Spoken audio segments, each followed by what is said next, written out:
ओम श्री गणेशाय नमः।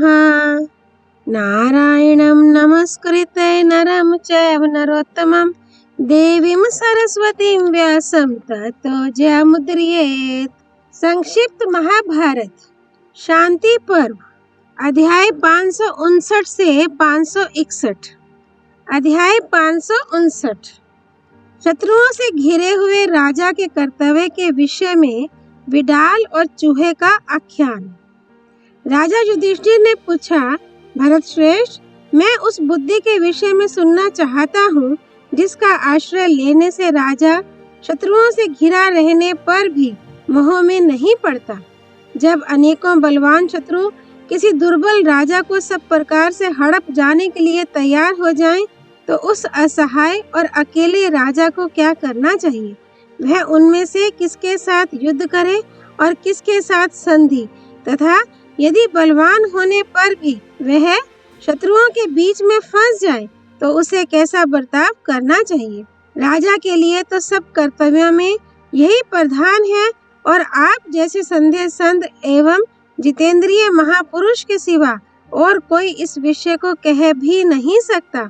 अतः आप अच्छी तरह विचार कर यही विषय सुनाइए। भीष्म जी बोले, बेटा, तुमने जो प्रश्न पूछा है वह उचित ही है। आपत्ति के समय क्या करना चाहिए यह बात सबको मालूम नहीं है। मैं तुम्हें ये सब रहस्य सुनाता हूँ, तुम ध्यान पूर्वक सुनो। भिन्न भिन्न कार्यों का ऐसा प्रभाव होता है जिसके कारण कभी शत्रु मित्र बन जाता है तो कभी मित्र का भी मन बिगड़ जाता है।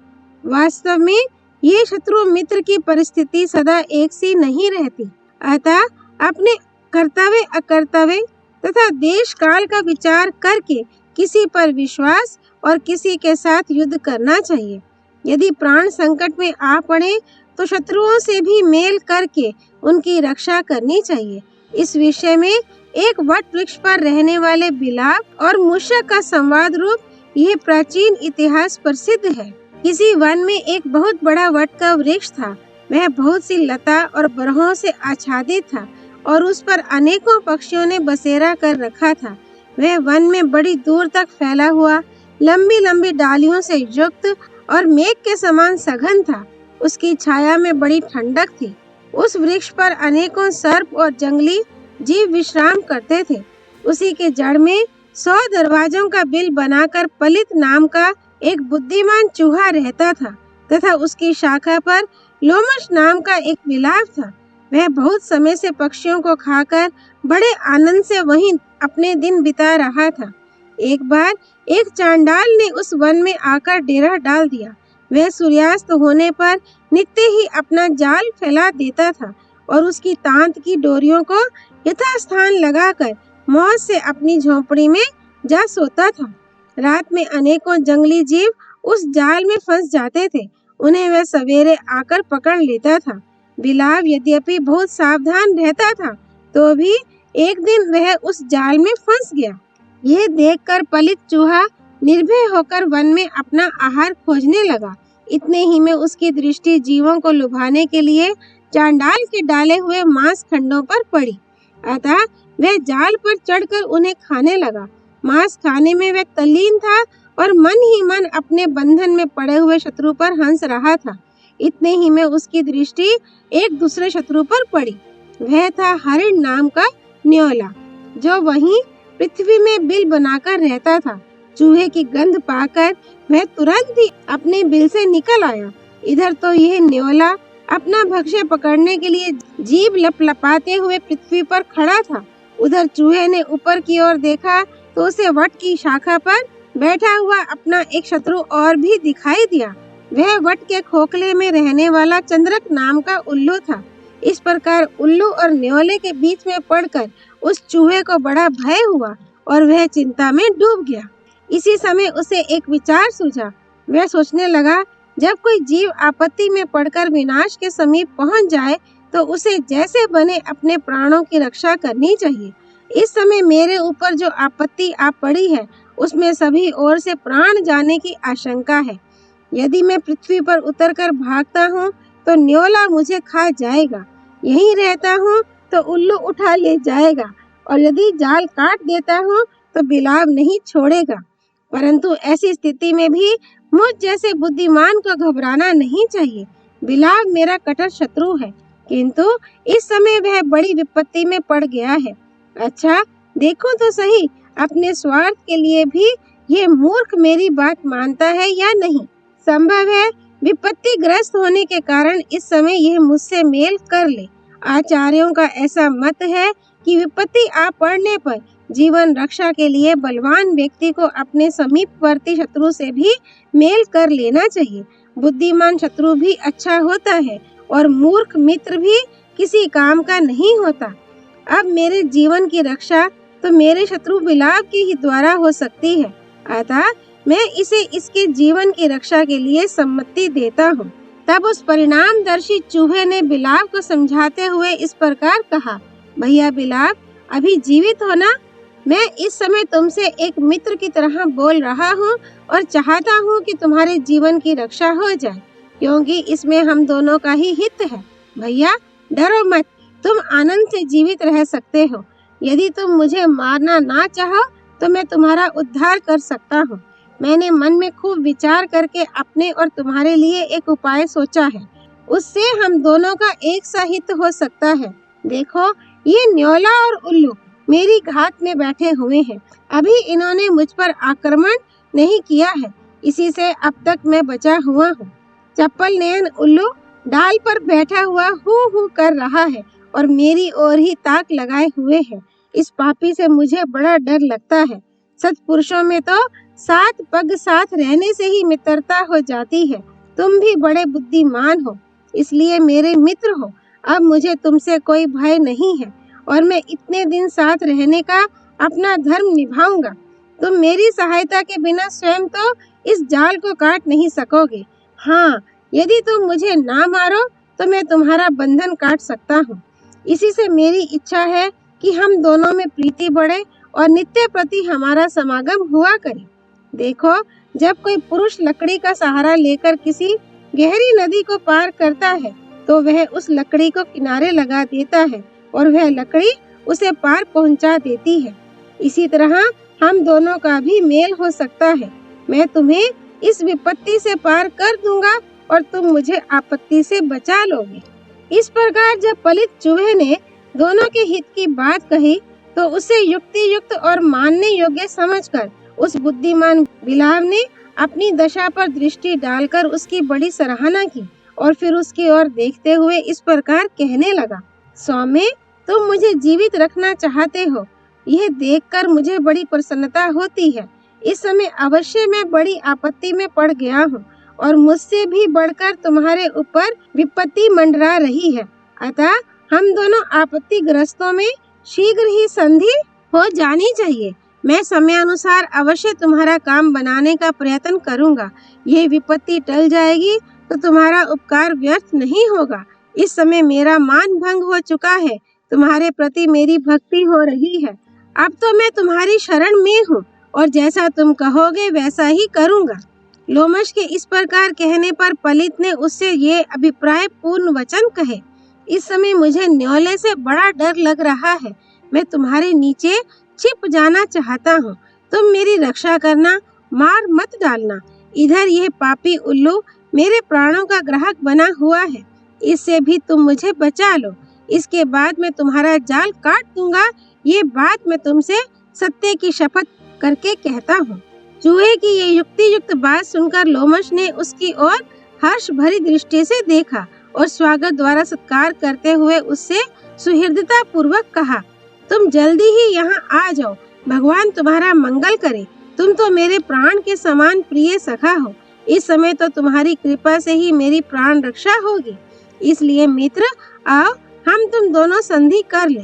भैया, इस संकट से छूट जाने पर मैं अपने मित्र और बंधु बांधवों के सहित तुम्हारे सभी प्रिय और हितकारी काम करता रहूंगा। चूहा बोला, स्वामी, इस आपत्ति से बच जाने पर मैं भी तुम्हारी प्रीति संपादन करूंगा। जब तुम मेरा प्रिय करोगे तो मैं भी अवश्य तुम्हारा हित करूंगा। यद्यपि उपकार का बहुत कुछ बदला देने पर भी वह पहली बार उपकार करने वाले के सत्कर्म की बराबरी नहीं कर सकता, क्योंकि पीछे वाला तो उपकृत होने पर ही उपकार करता है, किंतु पहले उपकार करने वाला किसी कारण से वैसा नहीं करता। भीष्म जी कहते हैं, युधिष्ठिर, इस प्रकार बिलाव को उसका स्वार्थ अच्छी तरह समझाकर चूहा आनंद से उसकी गोद में जा बैठा। बिलाव ने भी उसे ऐसा निशंक कर दिया कि वह माता पिता की गोद के समान उसकी छाती से लगकर सो गया। जब न्योले और उल्लू ने उसे बिलाव की गोद में छिपा देखा तो वे निराश हो गए और उनकी ऐसी गहरी प्रीति देखकर उन्हें बड़ा विस्मय हुआ। अंत में निराश होकर वे अपने अपने स्थान को चले गए। चूहा देश काल की गति को अच्छी तरह जानता था, इसलिए वह बिलाव के शरीर पर चढ़कर चांडाल के आने की प्रतीक्षा करते हुए धीरे धीरे जाल को काटने लगा। बिलाव बंधन के खेद से उब उठा था। उसने देखा कि चूहा जाल को काटने में फुर्ती नहीं कर रहा है, इसलिए उसे जल्दी करने के लिए उकसाते हुए कहा, सौम्य, तुम जल्दी क्यों नहीं करते हो? देखो, चांडाल आता होगा, उसके आने से पहले ही मेरे बंधनों को काट दो। इस पर पलित ने उससे कहा, भैया चुप रहो, घबराओ मत, मैं समय को खूब समझता हूँ। ठीक अवसर आने पर कभी नहीं चूकूंगा। जो काम असमय में किया जाता है उससे करने वाले का हित नहीं होता, किंतु यदि उसे ठीक समय पर किया जाए तो उससे बड़ा लाभ हो सकता है। यदि मैंने समय से पहले ही तुम्हें छुड़ा दिया तो तुम्ही से मुझको भय हो सकता है, इसलिए तुम समय की प्रतीक्षा करो। ऐसी जल्दी क्यों करते हो? जिस समय मैं देखूंगा कि चांडाल हथियार लिए हुए इधर आ रहा है, उस समय तुम्हें सामान्य सा भय होता देखकर ही मैं तुम्हारे बंधन काट डालूंगा। उस समय छूटते ही तुम्हें भयवश वृक्ष पर चढ़ना ही सूझेगा और मैं अपने बिल में घुस जाऊंगा। चूहे की ये बातें सुनकर बिलाव ने कहा, अच्छे आदमी मित्र के कामों को प्रेम पूर्वक किया करते हैं, तुम्हारी तरह नहीं। देखो, मैंने तो तुम्हें आपत्ति में देखकर तुरंत ही बचा लिया था, इसी तरह तुम्हें भी फुर्ती के साथ मेरा हित करना चाहिए। तुम ऐसा उपाय करो जिससे हम दोनों ही का भला हो। यदि अज्ञानवश पहले कभी मेरे द्वारा तुम्हारा कोई अहित हुआ हो तो उसे तुम मन में मत लाना। मैं तुमसे क्षमा मांगता हूँ। तुम मेरे प्रति अपना मनोमालिन्य दूर कर दो। चूहा बड़ा बुद्धिमान और नीतिज्ञ था। उसने बिलाव से कहा, जिस मित्र से भय की संभावना हो उसका काम इस प्रकार करना चाहिए जैसे बाजीगर सर्प के मुंह से हाथ बचाकर ही उसे खिलाता है।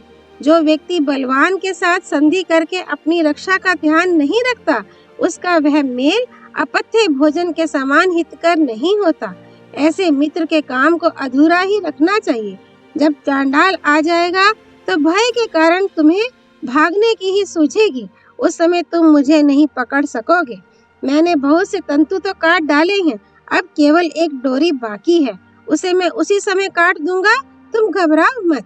इसी तरह बात करते करते वह रात बीत गई। लोमश के मन में बराबर भय बढ़ता गया। सवेरा होते ही परिग नाम का चांडाल हाथ में शस्त्र लिए आता दिखाई पड़ा। वह साक्षात यमदूत के समान जान पड़ता था। उसे देखते ही बिलाव भय से व्याकुल हो गया। उसे भयभीत देखकर चूहे ने तुरंत ही जाल काट दिया। जाल से छूटते ही बिलाव उसी पेड़ पर चढ़ गया और चूहा उस भयंकर शत्रु के पंजे से छूटकर अपने बिल में घुस गया। चांडाल ने उलट पुलट कर जाल को सब ओर से देखा और फिर निराश हो उसे उठाकर अपने घर चला गया। उस आपत्ति से छूटकर पेड़ की शाखा पर बैठे हुए लोमश ने बिल में छिपे हुए पलित से कहा, भैया, तुम मुझसे कोई बातचीत किए बिना इस प्रकार सहसा बिल में क्यों घुस गए? मैं तो तुम्हारा बड़ा ही कृतज्ञ हूँ। तुमने मेरा बड़ा उपकार किया है। क्या तुम्हें मेरी ओर से कोई शंका है? तुमने विपत्ति के समय मेरा विश्वास किया और फिर मुझे जीवन दान दिया। तुम्हारी जैसी शक्ति थी उसके अनुसार तुमने मेरा पूरा सत्कार किया है। अब तो मैं तुम्हारा मित्र हो गया हूँ और तुम्हें मेरे साथ इस मित्रता का सुख भोगना चाहिए। मेरे जो भी मित्र और बंधु बांधव हैं, वे सब तुम्हारी इसी प्रकार सेवा करेंगे जैसे शिष्य लोग गुरु की करते हैं। मैं भी तुम्हारी और तुम्हारे मित्र एवं बंधु बांधवों का पूरा सत्कार करूंगा। भला ऐसा कौन कृतज्ञ होगा जो अपने जीवन दाता का सत्कार न करना चाहेगा? तुम मेरे शरीर के और मेरे घर के स्वामी हो।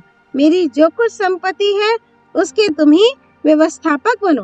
तुम बड़े बुद्धिमान हो। आज से मेरा मंत्रित्व स्वीकार करो और पिता के समान मुझे सदुपदेश दो। मैं अपने जीवन की शपथ करके कहता हूँ, अब तुम मुझसे किसी प्रकार का भय मत मानो।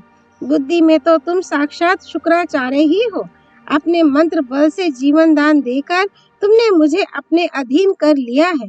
बिलाव की ऐसी चिकनी चुपड़ी बातें सुनकर परम नीतिज्ञ चूहे ने कहा, भाई साहब, जिसका जीवन रहते हुए पुरुष अपना स्वार्थ सदता देखता है और जिसके मर जाने से अपनी हानि मानता है, वही उसका मित्र बन सकता है। और यह मित्रता भी तभी तक निभती है जब तक अपने स्वार्थ से विरोध नहीं आता। मित्रता कोई स्थायी रहने वाली चीज तो है नहीं और शत्रुता भी सदा नहीं बनी रहती। स्वार्थ की अनुकूलता और प्रतिकूलता से ही मित्र और शत्रु बनते रहते हैं। कभी कभी समय के फेर से मित्र भी शत्रु बन जाता है और शत्रु से भी मित्रता हो जाती है। जो व्यक्ति मित्रों का सर्वदा विश्वास करता है और शत्रुओं से सदा सशंक बना रहता है, नीति शास्त्र पर दृष्टि रखकर किसी से प्रेम नहीं करता, उसका किसी समय सर्वथा मूलोच्छेद हो जाता है। पिता, माता, पुत्र, मामा, भांजे तथा और सब सगे संबंधी स्वार्थ के लिए ही एक दूसरे से बंधे रहते हैं। अपना प्यारा पुत्र भी यदि पतित हो जाता है तो माँ बाप उसे त्याग देते हैं। संसार में सब लोग सर्वदा अपनी ही रक्षा करना चाहते हैं, इसलिए तुम स्वार्थ को ही सबका सार समझो। सब जीव स्वार्थ के ही साथी हैं। संसार में मुझे तो किसी का भी प्रेम अकारण नहीं जान पड़ता। यद्यपि कभी कभी क्रोधवश भाइयों में और पति पत्नियों में भी फूट पड़ जाती है, तथापि स्वभावतः उनमें प्रेम रहता ही है। दूसरे लोगों से इस प्रकार की प्रीति नहीं हो सकती। दूसरों से तो कुछ मिलने से अथवा मीठी मीठी बातें सुनने से ही प्रेम होता है। हमारी प्रीति भी एक विशेष कारण से ही हुई थी। अब जब वह कारण नष्ट हो गया तो प्रीति भी नहीं रही। बताओ, अब किस कारण को लेकर मैं ये समझूं कि तुम मुझसे प्रेम करते हो। मित्रता और शत्रुता के भाव तो बादलों के समान क्षण क्षण में बदलते रहते हैं। आज ही तुम मेरे शत्रु हो सकते हो और आज ही मित्र बन सकते हो। पहले भी हमारी प्रीति तभी तक थी जब तक उसका कारण बना हुआ था। वह काम पूरा होने पर अब हम फिर आपस में शत्रु हो गए हैं। तुम्हारा काम पूरा हो चुका और मेरी भी विपत्ति टल गई। अब तो मुझे खा जाने के सिवा तुम्हारा मुझसे कोई और प्रयोजन सिद्ध नहीं हो सकता। मैं तुम्हारा भक्ष्य हूँ और तुम मुझे खाने वाले हो। मैं दुर्बल हूँ और तुम बलवान हो। हमारी शक्ति समान नहीं है, इसलिए अब अलग हो जाने पर हमारी संधि नहीं हो सकती। मैं अच्छी तरह समझता हूँ तुम्हें भूख लगी हुई है और ये तुम्हारा भोजन करने का समय है, इसलिए मुझे फुसलाकर तुम अपना भक्ष्य पाना चाहते हो। इसी से अपने स्त्री पुत्रों के बीच में बैठकर तुम मुझसे मेल करने चले हो। परंतु मित्र, तुम मेरी जो सेवा करना चाहते हो उसे कराने की मुझ में योग्यता नहीं है। जब तुम्हारे प्रिय पुत्र और स्त्री मुझे तुम्हारे पास बैठा देखेंगे तो वे मुझे चट करने में क्यों चूकेंगे, इसलिए मैं तुम्हारे साथ नहीं रह सकता। हमारे समागम का जो कारण था वह तो बीत चुका। जो अपना शत्रु हो, दुष्ट हो, कष्ट में पड़ा हुआ हो, भूखा हो और भोजन की तलाश में हो, उसके पास थोड़ी सी भी बुद्धि रखने वाला व्यक्ति कैसे जा सकता है। इसलिए भैया, तुम्हारा कल्याण हो। लो, मैं तो जाता हूँ। मुझे तो दूर से भी तुम्हारा भय लगा हुआ है। अब तुम भी लौट जाओ। यदि तुम्हें मेरे किए हुए उपकार का ध्यान है तो सर्वदा सख्य भाव बनाए रखना। कभी अवसर पाकर मुझे दबोच मत बैठना। यदि वास्तव में स्वार्थ पर तुम्हारी दृष्टि नहीं है तो बताओ, मैं तुम्हारा क्या काम करूं? मैं तुम्हें सब कुछ दे सकता हूं, परंतु अपने आप को नहीं दे सकता। अपनी रक्षा करने के लिए तो संतान, राज्य, रत्न और धनादि सभी का त्याग किया जा सकता है। अधिक क्या, सारा सर्वस्व लुटाकर भी जीव को अपनी रक्षा करनी चाहिए, क्योंकि हमने सुना है जीवित रहने वाले को ये फिर भी मिल जाते हैं। पलित ने जब इस प्रकार खरी खरी सुनाई तो बिलाव ने लज्जित होकर कहा, भाई, मैं सत्य की सौगंध खाता हूँ। मित्र से द्रोह करना तो बड़ी बुरी बात है। तुमने मेरी भलाई की, इसे तो मैं तुम्हारी बुद्धिमानी ही समझता हूँ। तुमने बड़ी नीति युक्त बात कही है। तुम्हारा विचार मुझसे पूरा पूरा मिलता है, किंतु इस विषय में तुम्हें मेरी ओर से कोई विपरीत बात नहीं समझनी चाहिए। तुमने प्राण दान देकर मेरे साथ मित्रता की है और मैं भी धर्म को जानने वाला, गुणग्राही और कृतज्ञ हूँ। विशेषतः तुम्हारे प्रति तो मेरा बहुत ही प्रेम है, इसलिए तुम्हें भी मेरे साथ ऐसा ही बर्ताव करना चाहिए। तुम्हारे कहने से तो मैं अपने बंधु बांधवों सहित प्राण भी त्याग सकता हूँ। हम जैसे मनस्वियों में तो सभी बुद्धिमानों का विश्वास हो जाता है, अतः तुम्हें मेरे ऊपर कोई शंका नहीं करनी चाहिए। इस प्रकार बिलाव ने जब बहुत प्रशंसा की तो गंभीर स्वभाव चूहे ने कहा, आप वास्तव में बड़े साधु हैं। आपके मुख से मैंने जो कुछ सुना है वह बहुत ठीक है, उससे मुझे प्रसन्नता भी है, परंतु मैं आप में विश्वास नहीं कर सकता। इस संबंध में शुक्राचार्य जी ने 2 बातें कही हैं, आप उन पर ध्यान दें। जब 2 शत्रुओं पर एक सी विपत्ति आ पड़े तो निर्बल को सबल शत्रु के साथ मेल करके बड़ी सावधानी और युक्ति के साथ काम करना चाहिए, और जब काम हो चुके तो उसका विश्वास नहीं करना चाहिए। जो अविश्वास पात्र हो उसमें कभी विश्वास ना करे, और जो विश्वसनीय हो उसमें भी अत्यंत विश्वास ना करे, तथा अपने प्रति तो सर्वदा दूसरों का विश्वास पैदा करे, किंतु स्वयं दूसरों का विश्वास ना करे। नीति शास्त्र का भी संक्षेप में यही सार है कि किसी का विश्वास ना करना ही अच्छा है। अतः शत्रु के प्रति विश्वास ना रखने में ही जीव का विशेष हित माना गया है। लोमश जी, आप जैसों से तो मुझे सर्वदा अपनी रक्षा करनी ही चाहिए। इसी प्रकार आप भी अपने जन्म शत्रु चंडाल से बचे रहें। चंडाल का नाम सुनते ही बिलाव बहुत डर गया और वहां से लपक कर दूसरी जगह चला गया तथा चूहा अपने बिल में घुस गया। भीष्म जी कहते हैं, राजन, इस प्रकार दुर्बल और अकेला होने पर भी पलित चूहे ने अपने बुद्धि बल से कई प्रबल शत्रुओं को छका दिया। अतः आपत्ति के समय बुद्धिमान पुरुष को शत्रु के साथ भी मेल कर लेना चाहिए। देखो, मूषक और बिलाव ये दोनों एक दूसरे का आश्रय लेकर विपत्ति से छूट गए थे। इस दृष्टांत से मैंने तुम्हें शास्त्र धर्म का मार्ग ही दिखाया है। जो पुरुष भय आने से पहले ही उससे सशंक रहता है, उसके सामने प्रायः भय का अवसर नहीं आता, परंतु जो निशंक होकर दूसरों में विश्वास कर लेता है उसे बड़े भारी भय का सामना करना पड़ता है। जो मनुष्य निर्भय विचरता है वह किसी प्रकार दूसरों की सलाह भी नहीं सुनता, किंतु जो अपने को अज्ञानी समझता है वह बार बार आप्त पुरुषों के पास जाता है। अतः मनुष्य को निर्भयता दिखाते हुए भी डरते रहना चाहिए और विश्वास प्रदर्शित करते हुए भी दूसरों का विश्वास नहीं करना चाहिए। राजन, इस प्रकार संधि और विग्रह के समय का विचार करके संकट से छूटने का उपाय करें।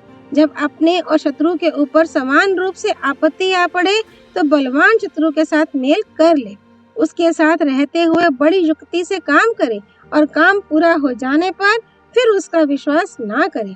ये नीति अर्थ, धर्म और काम तीनों को सिद्ध करने वाली है। इसके अनुसार आचरण करके तुम अभ्युदय प्राप्त करो और अपनी प्रजा का पालन करो। ब्राह्मणों के साथ तुम सर्वदा संसर्ग रखना, उनका साथ इहलोक और परलोक दोनों ही जगह परम कल्याणकारी है। राजन, मैंने तुम्हें जो चूहे और बिलाव का दृष्टांत सुनाया है वह संधि और विग्रह दोनों ही के विषय में विशेष बुद्धि देने वाला है। राजा को सर्वदा इस पर ध्यान रखते हुए शत्रुओं के साथ व्यवहार करना चाहिए। अध्याय 560 शत्रु से सदा सावधान रहने के विषय में राजा ब्रह्मदत्त और पूजनी चिड़िया का प्रसंग तथा ब्राह्मण सेवा का महात्म्य। राजा युधिष्ठिर ने पूछा, महाबाहो, आपने कहा कि शत्रुओं का कभी विश्वास नहीं करना चाहिए, सो यदि राजा किसी में भी विश्वास ना करे तो वह किस प्रकार राज्य की व्यवस्था करेगा? आपकी यह अविश्वास कथा सुनकर तो मेरी बुद्धि बड़ी उलझन में पड़ गई है। कृपया आप मेरा ये संशय दूर कर दीजिए। भीष्म जी बोले, राजन, इस विषय में राजा ब्रह्मदत्त का अपने महल में रहने वाली पूजनी नाम की चिड़िया से संवाद हुआ था, वह तुम सुनो। राजा ब्रह्मदत्त का महल काम्पिल्य नगर में था। उसके अंतःपुर में बहुत दिनों से पूजनी नाम की एक चिड़िया रहती थी। वह तिर्यक योनि में उत्पन्न होने पर भी सब प्राणियों की बोली समझ सकती थी। वहीं उसके एक बच्चा भी पैदा हुआ और उसी दिन रानी के भी एक कुमार ने जन्म लिया। पूजनी नित्य प्रति समुद्र तट पर जाती और वहां से 2 फल लाती थी। उनमें से एक वह राजकुमार को देती और दूसरे से अपने बच्चे का पोषण करती। पूजनी का लाया हुआ फल अमृत के समान स्वादिष्ट और बल तथा तेज की वृद्धि करने वाला होता था। उस फल को खा खाकर राजपुत्र खूब हृष्ट पुष्ट हो गया। एक दिन धाय उसे गोद में लिए घूम रही थी। इतने ही में बालक की दृष्टि पूजनी के बच्चे पर पड़ी। राजकुमार अपने बाल्य स्वभाव से धाय की गोद में से खिसक गया और उस बच्चे के साथ खेलने लगा। वहाँ अकेले में जोर से दबोचकर उसने वह बच्चा मार डाला और फिर धाय की गोद में चला गया। जब पूजनी फल लेकर लौटी तो उसने देखा कि राजकुमार ने उसका बच्चा मार डाला है। अपने बच्चे की ऐसी दुर्गति देखकर उसकी आंखों में आंसू भर आए। वह दुख से व्याकुल हो गई और इस प्रकार कहने लगी, क्षत्रियों का संग करना अथवा उनसे प्रीति या मेल मिलाप करना ठीक नहीं है। ये सबका अपकार ही करते हैं। इनका कभी विश्वास नहीं करना चाहिए। देखो, ये राजकुमार कैसा कृतघ्न, क्रूर और विश्वासघाती है। अच्छा, आज मैं इससे इस वैर का पूरा बदला लूंगी। ऐसा सोचकर उसने अपने पंजों से राजकुमार के दोनों नेत्र फोड़ दिए। ये देखकर राजा ब्रह्मदत्त ने विचार किया कि पूजनी ने राजकुमार से उसके कुकर्म का ही बदला लिया है। इसलिए वह उससे कहने लगा, पूजनी, हमने तेरा अपराध किया था, तूने उसी का बदला लिया है। अब हम दोनों बराबर हो गए, इसलिए तू अब यहीं रह, किसी दूसरी जगह मत जा। पूजनी बोली, राजन, जब किसी से वैर बंध जाए तो उसकी चिकनी चुपड़ी बातों में आकर विश्वास नहीं करना चाहिए। ऐसा करने से वैर तो दूर होता नहीं, वह विश्वास करने वाला ही मारा जाता है। जब एक बार वैर बंध जाता है तो बेटे पोते तक उसका बदला लिए बिना नहीं छोड़ते। इसलिए जिसने विश्वासघात किया हो उसका कभी विश्वास नहीं करना चाहिए। जो अविश्वसनीय हो उसका विश्वास ना करे और जो विश्वसनीय हो उसका भी अत्यंत विश्वास ना करे। विश्वास के कारण उत्पन्न होने वाली विपत्ति जीव का समूल नाश कर डालती है। अतः जब आपस में वैर बंध गया तो हमारा मेल होना संभव नहीं है। मैं जिस निमित्त से यहाँ रहती थी अब वह नष्ट हो गया। मैं बहुत दिनों तक बड़े आदर से आपके महल में रही, किंतु अब हमारा वैर ठन गया, इसलिए मुझे शीघ्र ही यहाँ से जाना होगा। ब्रह्मदत्त ने कहा, जो व्यक्ति अपकार के बदले में अपकार करता है वह अपराधी नहीं माना जाता। इससे तो अपकार करने वाला ऋण मुक्त हो जाता है। इसलिए तू आनंद से यहीं रह, कहीं मत जा। पूजनी बोली, राजन, जिसका अपकार किया जाता है और जो अपकार करता है उनका मेल नहीं हो सकता। ये बात दोनों ही के हृदयों में खटकती रहती है। ब्रह्मदत्त ने कहा, पूजनी, इससे तो वैर शांत हो जाता है और अपकार करने वाले को पाप का फल भी नहीं भोगना पड़ता। इसलिए अपकार सहने वाले और अपकारी का मेल तो फिर भी हो ही सकता है। पूजनी बोली, इस प्रकार वैर कभी दूर नहीं होता और ये समझकर कि शत्रु ने मुझे सांत्वना दी है उसका विश्वास भी नहीं करना चाहिए।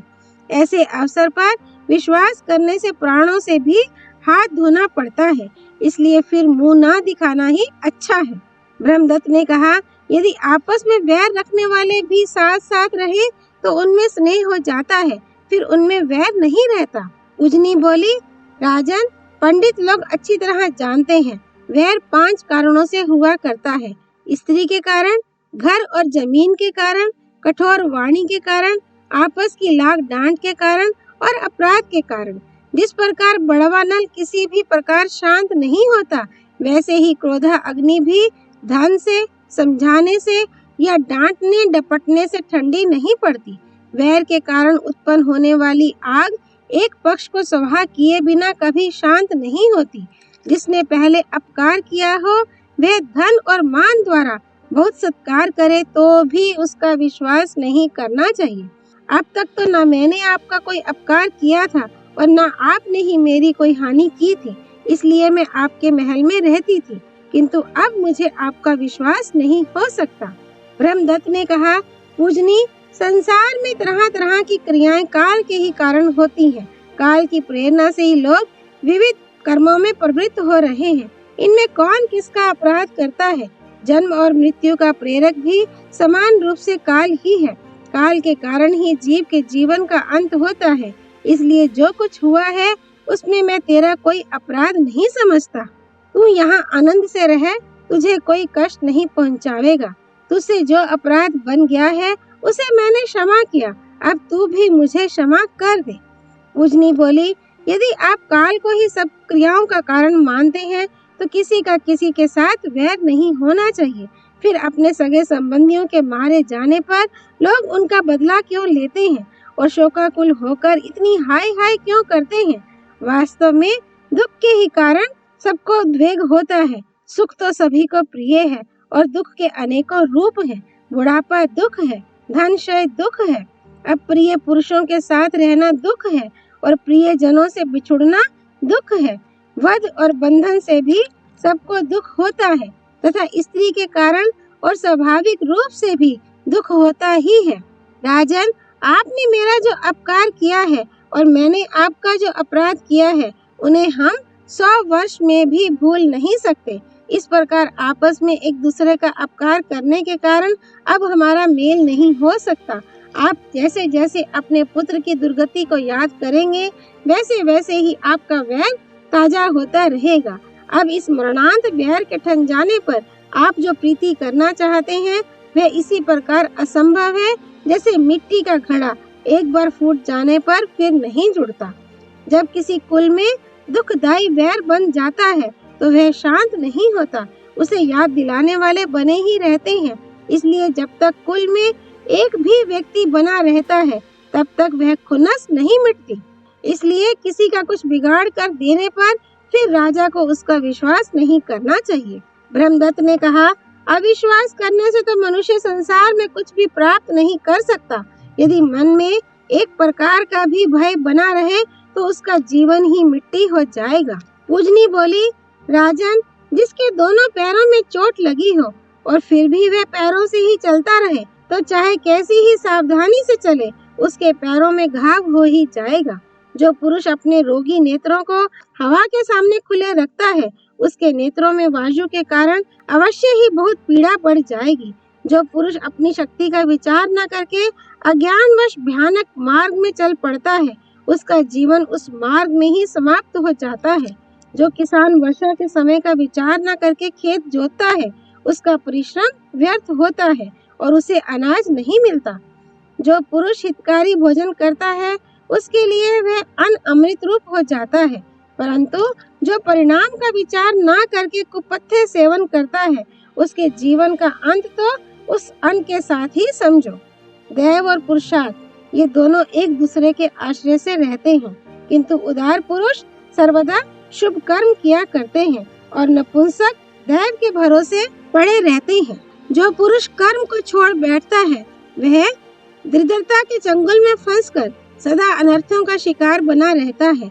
अतः मनुष्य को सर्वस्व की बाजी लगाकर भी अपना हित करना चाहिए। विद्या, शूरवीरता, दक्षता, बल और धैर्य ये 5 मनुष्य के स्वाभाविक मित्र हैं। बुद्धिमान लोग सर्वदा इनके सहवास में रहते हैं। घर, सोना, चांदी, पृथ्वी, स्त्री और सुहृदगण ये मध्यम कोटि के मित्र हैं। ये मनुष्य को सभी जगह मिल सकते हैं। जो मनुष्य बुद्धिमान होता है वह सभी जगह आनंद में रहता है। बुद्धिमान के पास थोड़ा सा धन हो तो वह भी बढ़ता रहता है। वह दक्षता पूर्वक काम करते हुए संयम के द्वारा सर्वत्र प्रतिष्ठा प्राप्त कर लेता है। किंतु बुद्धिहीन पुरुष घर, धरती, स्वदेश और स्वजनों की चिंता में ग्रस्त रहकर सदा दुखी बना रहता है। यदि अपनी जन्मभूमि में भी रोग और दुर्भिक्ष आदि का कष्ट हो तो वहाँ से अन्यत्र चला जाए। यदि रहना हो तो सदा सम्मान पूर्वक ही रहे। इसलिए अब मैं दूसरी जगह जाऊंगी, यहाँ रहना मेरे लिए संभव नहीं है। दुष्टा भार्या, दुष्ट पुत्र, कुटिल राजा, दुष्ट मित्र, दूषित संबंध और दुष्ट देश को तो दूर से ही छोड़ देना चाहिए। कुपुत्र पर भला कैसे विश्वास हो सकता है? दुष्टा भार्या में प्रेम होना कैसे संभव है? कुराज्य में शांति मिलना असंभव ही है और दुष्ट देश में भी कैसे निर्वाह हो सकता है? कुमित्र का स्नेह कभी स्थिर नहीं रहता, इसलिए उसे मेल बना रहना कठिन ही है। स्त्री तो वही है जो मधुर भाषण करे, पुत्र वही है जिससे सुख मिले, मित्र वही है जिसमें विश्वास हो और देश वही है जहाँ निर्वाह हो सके, तथा राजा उसे ही समझना चाहिए जिसके शासन में किसी प्रकार का बलात्कार न होता हो, लोग निर्भय हों और गरीबों का पालन होता हो। जिस देश का राजा गुणवान और धर्मपरायण होता है, वहाँ स्त्री, पुत्र, मित्र, संबंधी और बंधु बांधव सभी की अनुकूलता हो जाती है। अधर्मी राजा के अत्याचार से तो प्रजा का सत्यानाश हो जाता है। वास्तव में धर्म, अर्थ, काम इन तीनों का मूल राजा ही है। इसलिए उसे सावधान रहकर सर्वदा अपनी प्रजा का पालन करना चाहिए। राजा को कर रूप से प्रजा की आमदनी का छठा भाग लेकर उसे उचित कर्मों में खर्च करना चाहिए। जो राजा प्रजा की अच्छी तरह रक्षा नहीं करता, वह तो चोर के समान है। प्रजा को अभय दान देकर यदि राजा धन के लोभ से वैसा बर्ताव नहीं करता, तो सारी प्रजा का पाप बटोरकर अंत में नरक में जाता है। और यदि वह अभय देकर वैसा ही आचरण भी करता है, तो प्रजा का धर्मानुसार पालन करने के कारण वह सबको सुख देने वाला समझा जाता है। प्रजापति मनु ने गुणों की दृष्टि से राजा को माता, पिता, गुरु, रक्षक, अग्नि, कुबेर और यमरूप बताया है। प्रजा पर प्रेम रखने के कारण वह राष्ट्र का पिता है। वह प्रजा का पालन करता है और दीन दुखियों की भी सुधि लेता रहता है, इसलिए माता के समान है। प्रजा का अनिष्ट करने वालों को वह अग्नि के समान जलाता रहता है और यमराज के समान दुष्टों का दमन करता है। अपने प्रीति भाजनों को धन देने के कारण वह कुबेर के समान है। धर्मोपदेश देने के कारण गुरु है और प्रजा की रक्षा करने के कारण रक्षक है। जो राजा अपने गुणों से सब नागरिकों को प्रसन्न रखता है, उसके राज्य का कभी नाश नहीं होता। जिसे पूर्ववासी और देशवासियों को प्रसन्न रखने की कला आती है, वह राजा इहलोक और परलोक में सुख पाता है। जिस राजा की प्रजा सर्वदा कर के भार से पीड़ित और तरह तरह के अनर्थों से दुखी रहती है, उसे जरूर नीचा देखना पड़ता है। इसके विपरीत जिसकी प्रजा सरोवर में कमलों के समान विकसित होती रहती है, वह सब प्रकार के पुण्य फलों का भागी होता है और स्वर्ग लोक में भी सम्मान पाता है।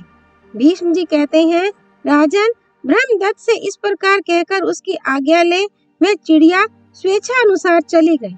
इस प्रकार मैंने तुम्हें राजा ब्रह्मदत्त और पूजनी के संभाषण का प्रसंग तो सुना दिया, अब तुम और क्या सुनना चाहते हो? राजा युधिष्ठिर ने पूछा, पितामह, क्या कोई ऐसी मर्यादा भी है जिसका किसी को उल्लंघन नहीं करना चाहिए? आप सभी सत्पुरुषों में श्रेष्ठ हैं, कृपया उसका वर्णन कीजिए। भीष्म जी बोले, मनुष्य को सर्वदा विद्यावृत, तपस्वी, शास्त्रज्ञ और सदाचार निष्ठ ब्राह्मणों की सेवा करनी चाहिए। ये बड़ा ही पवित्र कार्य है।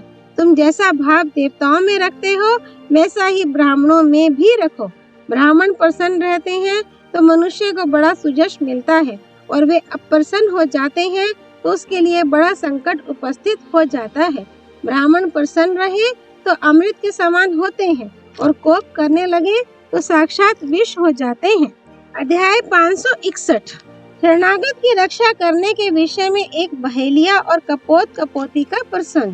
राजा युधिष्ठिर ने पूछा, दादाजी, शरणागत की रक्षा करने वाले पुरुष का क्या कर्तव्य है, ये आप मुझे सुनाइए। भीष्म जी बोले, राजन, शरणागत की रक्षा करना बड़ा भारी धर्म है। ऐसा प्रश्न तुम्हें अवश्य पूछना चाहिए। शिब्बी आदि राजाओं ने तो शरणागतों की रक्षा करके ही सर्वश्रेष्ठ सिद्धि प्राप्त कर ली थी। ऐसा भी सुना जाता है कि एक कबूतर ने अपना मांस देकर शरणागत शत्रु का विधिवत सत्कार किया था। युधिष्ठिर ने पूछा, पितामह, कबूतर ने शरणागत शत्रु को अपना मांस किस प्रकार खिलाया था और इससे उसे कौन सद्गति प्राप्त हुई थी? भीष्म जी बोले, राजन, सुनो, ये कथा समस्त पापों को नष्ट करने वाली है और परशुराम जी ने राजा मुच्चुकुंद को सुनाई थी। पूर्व काल में राजा मुच्चुकुंद ने परशुराम जी से यही बात पूछी थी। उसकी सुनने की इच्छा देखकर परशुराम जी ने उसे यह कथा, जिसमें कबूतर के मुक्त होने का प्रसंग वर्णित है, सुनाई थी। परशुराम जी ने कहा, राजन, मैं तुम्हें धर्म के निर्णय और अभिष्ट अर्थ से युक्त एक कथा सुनाता हूँ। तुम सावधान होकर सुनो। किसी समय एक सघन वन में एक बड़ा ही डरावना बहेलिया रहता था। उसके शरीर का रंग कौवे के समान काला था।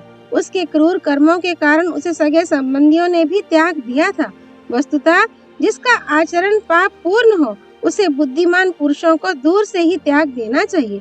जो मनुष्य क्रूर, दुष्ट हृदय और प्राणियों की हत्या करने वाले होते हैं, उन्हें सर्पों की तरह सब प्राणियों से उद्वेग प्राप्त होता है। उसका तो नित्य का यही काम था कि जाल लेकर वन में जाता और बहुत से पक्षियों को मारकर उन्हें बाजार में बेच आता। इसके सिवा कोई दूसरी जीविका उसे अच्छी ही नहीं लगती थी। एक बार जब वह वन में ही था, बड़े जोर की आंधी चलने लगी। एक क्षण में ही आकाश में घटाएं छा गई और बिजली कड़कने लगी। इंद्रदेव ने मूसलाधार वर्षा करके बात की बात में सारी पृथ्वी को जलमय कर दिया। वर्षा के वेग से अनेकों पक्षी मरकर पृथ्वी पर गिर गए। इसी समय उस बहेलिये की दृष्टि एक कबूतरी पर पड़ी जो शीत से ठुठुरकर पृथ्वी पर गिर गई थी। इस समय यद्यपि वह स्वयं भी बड़े कष्ट में था, तो भी उसने उसे उठाकर पिंजड़े में बंद कर दिया। वह पापात्मा था और पाप ही करता रहता था, इसलिए इस समय भी उसने पाप ही किया। इतने ही में उसे वृक्षों के कुंज में एक मेघ के समान सघन विशाल वृक्ष दिखाई दिया। उस पर अनेकों पक्षियों ने बसेरा किया था। थोड़ी ही देर में बादल फट गए और आकाश स्वच्छ हो गया। बहेलिया जाड़े से बहुत ठिठुर रहा था। उसने इधर उधर देखकर विचार किया, यहाँ से मेरी झोंपड़ी तो बहुत दूर है। अच्छा, आज यहीं ठहर जाऊं। ऐसा सोचकर उस पेड़ के नीचे ही रात बिताने के विचार से उसने हाथ जोड़कर प्रणाम करते हुए कहा, इस वृक्ष पर जो देवता निवास करते हो, मैं उनकी शरण लेता हूँ। इस प्रकार प्रार्थना करके वह पत्ते बिछाकर एक शिला पर सिर रखकर सो गया। राजन, उस वृक्ष की शाखा पर बहुत दिनों से एक कबूतर रहता था। उसकी कबूतरी सवेरे से ही चुग्गा लेने गई थी और अभी तक लौटकर नहीं आई थी।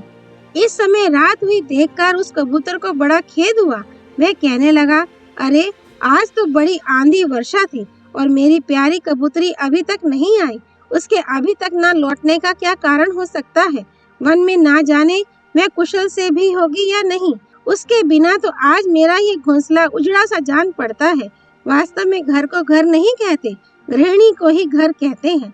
जिस घर में गृहिणी ना हो वह तो वन के ही समान है। यदि आज मेरी मधुर भाषिणी प्रिया ना लौटी तो मैं इस जीवन को रख कर भी क्या करूँगा। वह ऐसी पतिव्रता थी कि मेरे नहाए बिना नहाती नहीं थी और मेरे भोजन किए बिना भोजन नहीं करती थी। इसी प्रकार मेरे बैठ जाने पर ही बैठती और सो जाने पर ही सोती थी। यदि मुझे प्रसन्न देखती तो उसका मुख भी खिल जाता और उदास देखती तो स्वयं भी खिन्न हो जाती। मैं कहीं बाहर जाने लगता तो उसका चेहरा उतर जाता और कभी क्रोध करता तो वह मीठे मीठे शब्द सुनाकर मुझे शांत कर देती। वह बड़ी ही पतिव्रता, पति के आश्रित और पति का प्रिय करने में तत्पर रहने वाली थी। वह तपस्विनी मेरे प्रति बड़ा प्रेम और अनुराग रखती है और मेरी बड़ी भक्त है। पुरुष के धर्म, अर्थ और काम में स्त्री ही प्रधानतया सहायता करने वाली होती है। विदेश में भी वही विश्वसनीय मित्र का काम करती है। पुरुष की सर्वोत्तम संपत्ति उसकी भार्या ही कही जाती है। जो पुरुष रोग से पीड़ित हो और बहुत दिनों से विपत्ति में फंसा हुआ हो, उसके लिए भी स्त्री के समान कोई दूसरी औषधि नहीं है। पुरुष का स्त्री के समान ना तो कोई बंधु है और ना धर्म साधन में कोई वैसा सहायक है। जिसके घर में साध्वी और मधुर भाषिणी भार्या नहीं है, उसे तो वन में चला जाना चाहिए। उसके लिए तो जैसा घर वैसा ही वन। भीष्म जी कहते हैं, जब कबूतर इस प्रकार विलाप कर रहा था तो बहेलिये के पिंजड़े में पड़ी हुई कबूतरी ने उसका करुण क्रंदन सुनकर कहा, अहो, मेरा बड़ा सौभाग्य है जो मेरे प्रिय पतिदेव इस प्रकार मेरा गुणगान कर रहे हैं। स्त्री का इष्ट देव तो पति ही है। जिससे पतिदेव प्रसन्न नहीं रहते, वह पत्नी दावानल से दग्ध हुए पुष्प और गुच्छों के समान भस्म हो जाती है। अस्तु, अब मेरे विषय में तो आप कोई चिंता ना करें। मैं आपसे एक प्रार्थना करती हूँ। आपसे हो सके तो एक शरणागत की रक्षा कीजिए। देखिए, यह बहेलिया आपके निवास स्थान पर आकर सोया है। ये ठंड और भूख से व्याकुल है। आप इसका सत्कार कीजिए। स्वामिन, जगन माता गौ और ब्राह्मण का वध करने वाले को जो पाप लगता है, वही शरणागत की हिंसा करने वाले को भी लगता है। भगवान ने हमारी कापोती वृत्ति बना दी है। अपने जाति धर्म के अनुसार आप जैसे मनस्वी को उसका आचरण करना चाहिए। जो गृहस्थ यथाशक्ति अपने आश्रम धर्म का पालन करता है, वह मरने के पश्चात अक्षय लोक प्राप्त करता है। अतः आप अपने देह की ममता छोड़कर धर्म और अर्थ पर दृष्टि रखते हुए इस बहेलिया का ऐसा सत्कार करें जिससे इसका मन प्रसन्न हो जाए। मेरे लिए अब आप कोई चिंता ना करें। आपकी शरीर यात्रा का निर्वाह करने के लिए आपको दूसरी स्त्रियां मिल जाएंगी।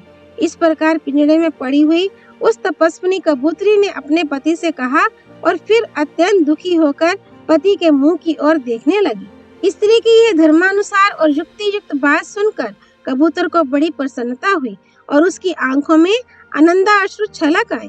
उसने निरंतर पक्षियों की हिंसा से निर्वाह करने वाले उस बहेलिये की ओर देखकर उसका यथोचित स्वागत करते हुए कहा, कहिए मैं आपकी क्या सेवा करूं? आप हमारे घर पधारे हैं। घर आए का आतिथ्य करना यूं तो सभी का कर्तव्य है, किंतु पंच यज्ञ के अधिकारी गृहस्थ का तो यह प्रधान धर्म है। जो पुरुष गृहस्थ आश्रम में रहते हुए भी मोहवश पंच महायज्ञ नहीं करता, उसे धर्मानुसार ऐहिक और पारलौकिक दोनों प्रकार के सुख नहीं मिलते। इसलिए आपकी जो इच्छा हो कहिए, किसी प्रकार का दुख ना मानिए। आप अपने मुख से जो कुछ कहेंगे मैं वही करूँगा। उसकी बात सुनकर बहेलिये ने कहा, मुझे शीत से बड़ा कष्ट हो रहा है, इसलिए कोई ठंड से बचने का उपाय करो। ये सुनकर कबूतर ने पृथ्वी पर पत्ते इकट्ठे कर दिए और उन्हें जलाने की चिंगारी लेने के लिए बड़ी तेजी से उड़ान लगाई। वह लुहार के घर से अंगारा ले आया और उससे सूखे पत्तों में आग लगा दी। बहेलिया आग तापने लगा। इससे उसके शरीर में गर्मी आ जाने से उसके होश हवास ठिकाने पर आ गए। फिर उसने अत्यंत आनंदित होकर डबडबाई आंखों से कबूतर की ओर देखते हुए कहा, मुझे बड़ी भूख लगी है, मैं चाहता हूँ तुम मुझे कुछ भोजन दो। बहेलिये की बात सुनकर कबूतर इस चिंता में पड़ गया कि अब मुझे क्या करना चाहिए। उस समय वह अपनी असमर्थता पर खेद प्रकट करने लगा, किंतु कुछ ही देर में उसे एक बात याद आई और वह कहने लगा, अच्छा थोड़ी देर ठहरिए, मैं अभी आपकी तृप्ति का उपाय किए देता हूँ।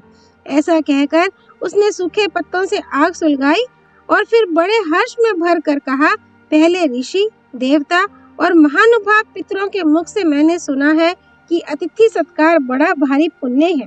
सौम्य, आज आप हमारे अतिथि हैं, इसलिए मैंने आपका सत्कार करने का पक्का विचार कर लिया है। आप मुझ पर सदा कृपा दृष्टि रखें। ऐसा कहकर वह पक्षी प्रसन्न वदन से अग्नि की 3 परिक्रमाएं करके उसमें कूद पड़ा। कबूतर को आग में गिरा देखकर बहेलिया मन ही मन सोचने लगा, अरे मैंने ये क्या कर डाला, हाय मैं बड़ा क्रूर हूँ, मैं तो अपने कर्म से ही निंदनीय हूँ, निसंदेह इसे तो मुझे बड़ा भारी पाप लगेगा। इस प्रकार उसने बड़ा विलाप किया और बार बार अपने कर्म की निंदा की। यद्यपि इस समय बहेलिये को बड़ी भूख लगी हुई थी, तो भी कबूतर को आग में पड़ा देखकर वह कहने लगा, हाय मैं बड़ा ही क्रूर और मूर्ख हूँ, मैंने ये क्या कर डाला, मेरा तो जीवन ही दुखमय है, मुझसे तो नित्य ऐसा ही पाप होता रहता है। मैं सर्वथा अविश्वसनीय, दुष्ट बुद्धि और क्रूर विचारों वाला हूँ। सारे शुभ कर्मों को छोड़कर मैंने ये पक्षियों को फंसाने का ही धंधा स्वीकार किया है। देखो ये कबूतर कैसा महात्मा है, इसने अपने को अग्नि में होम कर मुझे अपना मांस दिया। ऐसा करके इसने ही मुझे धर्म का भी उपदेश कर दिया है। अब मैं भी स्त्री और पुत्रों का मोह छोड़कर अपने प्रिय प्राणों को त्याग दूंगा। आज से मैं सब प्रकार के भोगों को त्याग कर भूख प्यास और धूप को सहन करते हुए शरीर को सुखा डालूंगा और तरह तरह से उपवास करके अपना परलोक सुधारूंगा। अहो, अपना शरीर होम कर इस कबूतर ने यह बता दिया कि अतिथि का सत्कार कैसे करना चाहिए। इसलिए अब मैं भी धर्माचरण करूंगा। मनुष्य का सर्वोत्तम आश्रय धर्म ही है।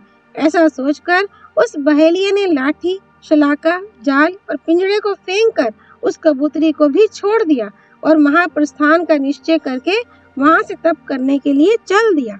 बहेलिये के चले जाने पर कबूतरी पति को स्मरण करके बहुत शोकाकुल हो गई और दुख से विलाप करती हुई कहने लगी, प्रियतम, मुझे याद नहीं कि कभी तुमने मेरा कोई अप्रिय कार्य किया हो। तुम नित्य ही मेरा लालन करते थे और बड़े आदर से सत्कार करते थे। मैंने तुम्हारे साथ बहुत सुख भोगा है। आज मेरे लिए वह कुछ भी नहीं रहा। स्त्री को पिता, भाई और पुत्र से तो थोड़ा सा ही सहारा मिलता है, उसे अपार सुख देने वाला तो पति ही है। अतः ऐसी कौन नारी है जो अपने पति का आदर ना करेगी। स्त्री के लिए पति के समान कोई नाथ नहीं और न पति के समान कोई सुख ही है। उसके लिए तो धन और सर्वस्व को छोड़कर पति ही एकमात्र गति है। नाथ, अब तुम्हारे बिना मुझे इस जीवन से भी क्या प्रयोजन है। ऐसी कौन सती स्त्री होगी जो पति के बिना जीवित रहना चाहेगी। इसी प्रकार उस कबूतरी ने दुखित होकर बहुत करुण क्रंदन किया और फिर उस जलती हुई आग में कूद पड़ी। उसने देखा कि उसका पति रंग बिरंगे फूलों की माला और विचित्र वस्त्राभूषणों से सुसज्जित हुआ एक विमान पर बैठा है तथा अनेकों महापुरुष उसकी सेवा में उपस्थित हैं। इस प्रकार पुण्य कर्मा महात्माओं के सैकड़ों विमानों से घिरा हुआ वह अपनी पत्नी के सहित स्वर्ग सिधारा और वहां अपने पुण्य कर्म के प्रताप से सत्कृत होकर स्त्री के सहित आनंद पूर्वक विहार करने लगा। बहेलिये ने जब उन दोनों को विमान पर चढ़कर आकाश में जाते देखा तो उनकी ऐसी सद्गति देखकर उसे बड़ा अनुताप हुआ और वह सोचने लगा, मैं भी इसी प्रकार तपस्या करके परम गति प्राप्त करूंगा। मन में ऐसा विचार करके वह वहां से चल दिया और ममताहीन होकर पवन मात्र से निर्वाह करता उद्यम रहित होकर एक कंटकाकीन वन में घुसा। इससे उसका सारा शरीर कांटों से छिलकर लहूलुहान हो गया। इतने ही में वायु के कारण रगड़ लगने से वृक्षों में आग लग गई। आग बड़ी प्रचंड थी। उसकी ऊंची ऊंची ज्वालाओं से सब और चिंगारियां फैलने लगी और मृग तथा पक्षियों से भरा हुआ वह सारा वन जलकर खाक होने लगा। ये देखकर वह बहेलिया भी बड़ी प्रसन्नता से शरीर छोड़ने के लिए उस प्रज्वलित अग्नि की ओर बढ़ा और खुशी खुशी भस्म होकर परम गति को प्राप्त हो गया। थोड़ी ही देर में उसने देखा कि वह बड़े आनंद से स्वर्ग में विराजमान है तथा अनेकों यक्ष, गंधर्व और सिद्धों के बीच में इंद्र के समान शोभा पा रहा है। इस प्रकार वे कपोत, कपोती और बहेलिया तीनों ही अपने पुण्य के प्रताप से स्वर्ग सिधारे। जो स्त्री इस प्रकार अपने पति का अनुसरण करती है वह कपोती के समान ही स्वर्ग लोक में विराजती है। राजन, शरणागत की रक्षा करना बड़ा ही पुण्य का काम है। ऐसा करने से गोवध करने वाले के पाप का भी प्रायश्चित हो जाता है। इस पाप नाशक पवित्र इतिहास को सुनने से मनुष्य की दुर्गति नहीं होती और वह स्वर्ग सुख प्राप्त करता है। ओम तत्सत। नर नारायण भगवान श्री कृष्ण की जय। भगवती सरस्वती देवी की जय। भगवान व्यास अवतार श्री कृष्ण द्वैपायन की जय। श्री हरि अर्पणमस्तु।